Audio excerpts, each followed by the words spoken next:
Hi, it's my old red songbird, my old red bird song. Queen of information, daughter of the sun, Eve, mother of all living. This is a diary entry. Today, Sunday, November 8th, I held a church service here at St. Francis of Assisi Residence 3 in Chelsea. And I served mini corn muffins that I got from Whole Foods. And Joe, the king of Siam, came.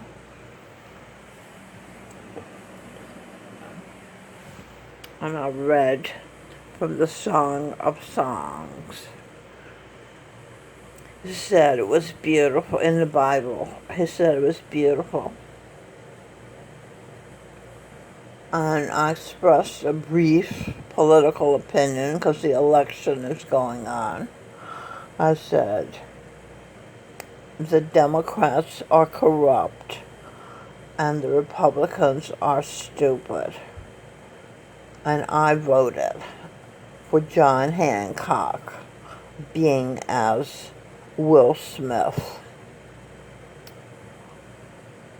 And then I took the muffins into the television room where people sit sucking teats called cigarettes and being addicted to caffeine as well as the nicotine and being hypnotized by the TV.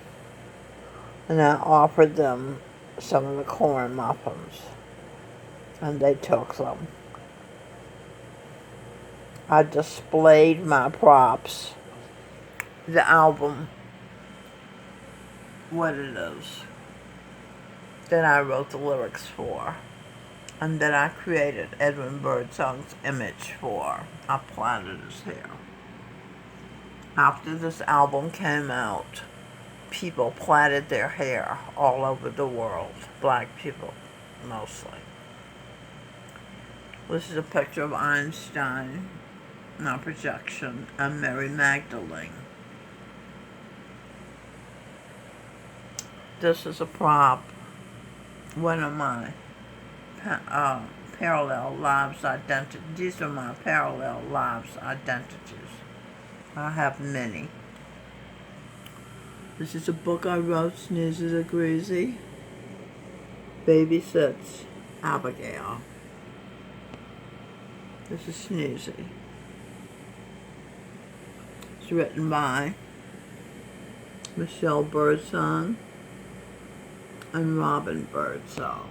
This is a picture of Robin with her homosexual roommate Dennis in Hawaii, where she lives.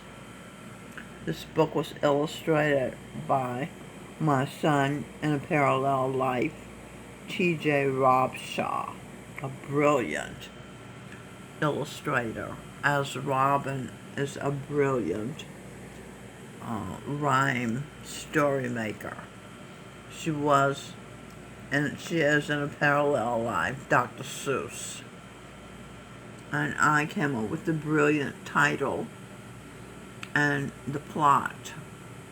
I have in my parallel life Prem Kumar Sharma, the Walt Disney of India. After church, I also showed this picture of my guru, my brother, Guru Govinda Singh Dhillon, Jesus Christ, the Buddha, Santa Claus, Saint Valentine, and a royal Japanese samurai soldier.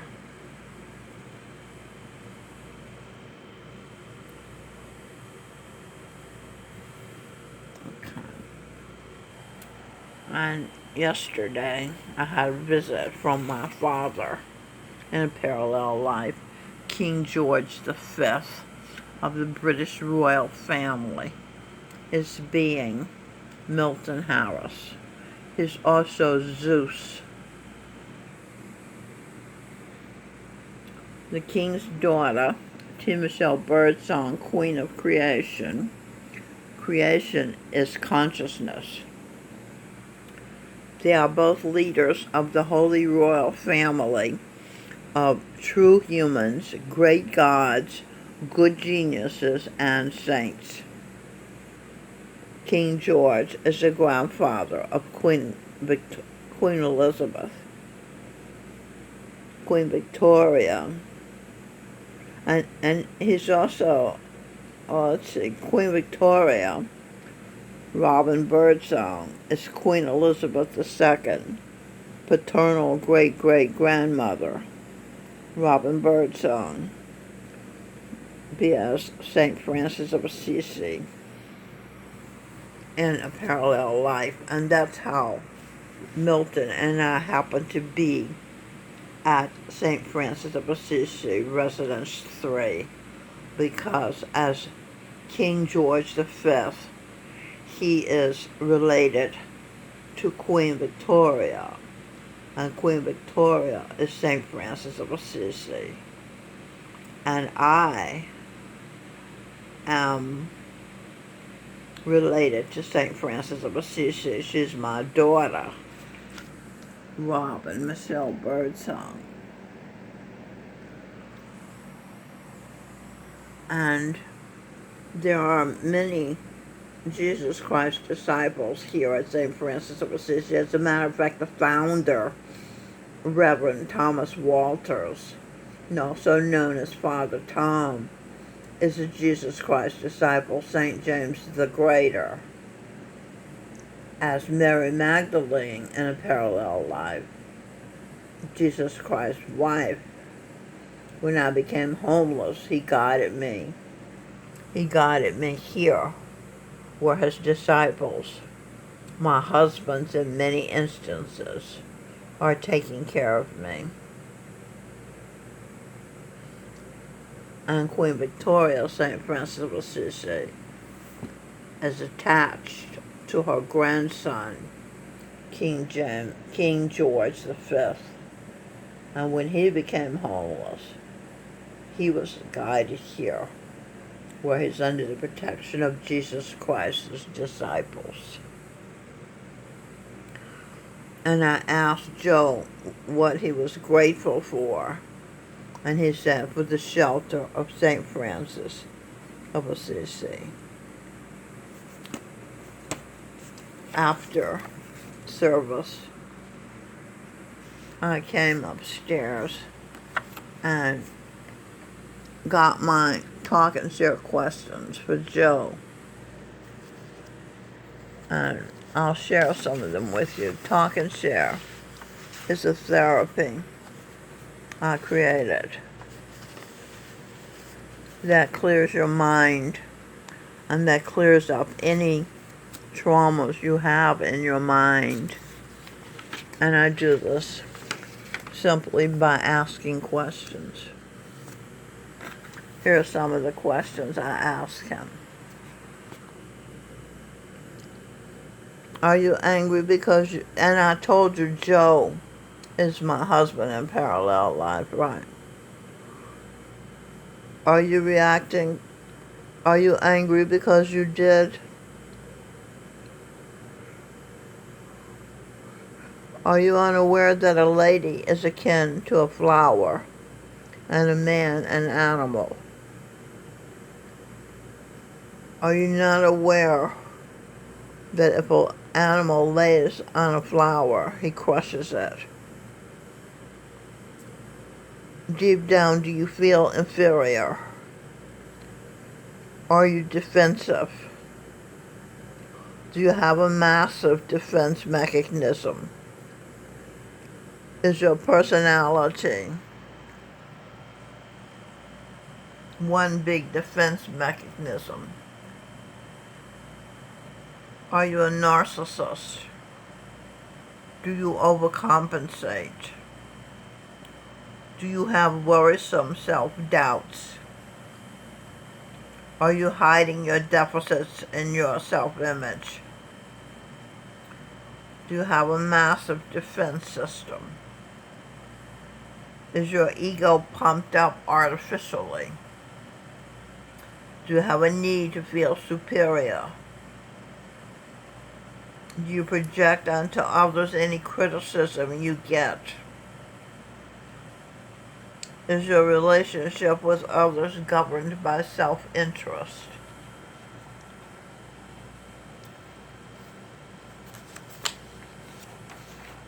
Do you have no genuine interest in others?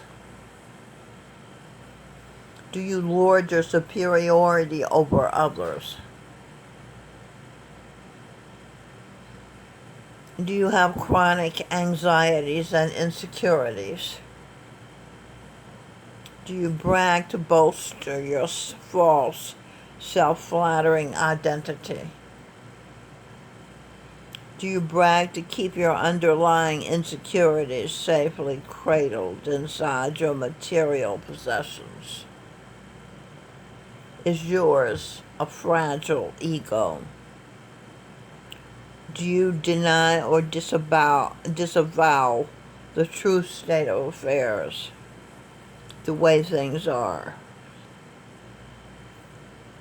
And so I went on and I asked a lot of questions. And so somebody said yes, and somebody said no. And the thing about talk and share therapy, if you say no, but the truth is yes, yes will register in your brain. So the goal is to pay attention and answer the question. And then we talked about karma. I told him what my brother is teaching me and his disciples, that we are caught in a web of karma. It's like the barter system. What you put in, you get back of equal value. For example, Lucifer, who I battled for 30 years, was a homosexual and was a woman-hating narcissist. He said he had the biggest ego in the world. And so he has reaped the rulership because he was also a good man. He was a Christianer. Hare Krishna, Krishna Krishna, Hare Hare, Hare Hare. That Krishna. And he was St. Anthony. And he was Peter Paul Rubens, the painter. He's currently being Michael Spear. And his payment for job for eternity is guru of Hollywood, Los Angeles, and San Francisco. And he said, well, I don't like the people there. He likes the architecture in San Francisco where he lives.